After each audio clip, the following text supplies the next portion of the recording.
In today's program, we're going to take a look at Genesis chapter 2, and I'm going to read a paragraph, then I'm going to skip a paragraph, and I'm going to read a second paragraph to prove a point here. I want you to see how interesting this is. So Genesis chapter 2, we're going to start with verse 8.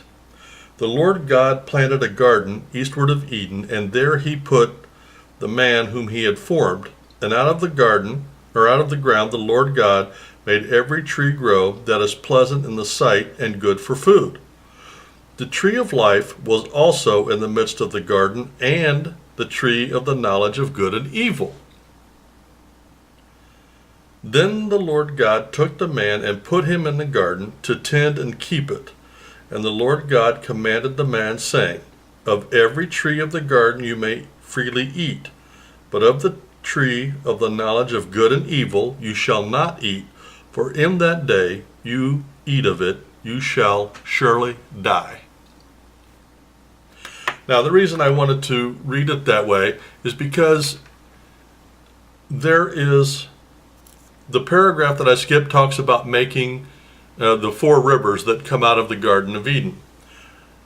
Today, we do not know where the Garden of Eden was, but we know that God planted it. Now, remember, God had already created the heavens and the earth and everything that in them was and is, but here he creates something again. And this, it says that God planted every tree. And then he put the man in the midst of it. Now, one of the things that a lot of Christians don't know is there was two specific trees that had special power in the middle of the garden. And you can see that in verse 9, where it says, The tree of life was also in the midst of the garden, and the tree of the knowledge of good and evil.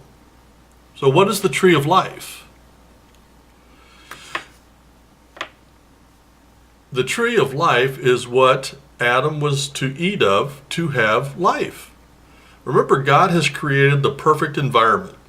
He's created the perfect garden, and he's created the perfect man. And so he's given him a tree that has the power to give him life. And so he is able to eat of that freely and live forever. But God gives him one tree, the knowledge of good and evil. Now, why do you think that tree God does not want Adam to eat from? In our world, we think that having knowledge of good and evil is a good thing. But remember, this was a perfect world where there was no sin. There was no badness. I mean, if you have perfection, why do you need to know good from evil? Because all you have is good. And that was the world that God had created for Adam, a perfect world with no sin, and there was no reason for God to know, or for Adam to know evil. It's kind of like when you have little kids.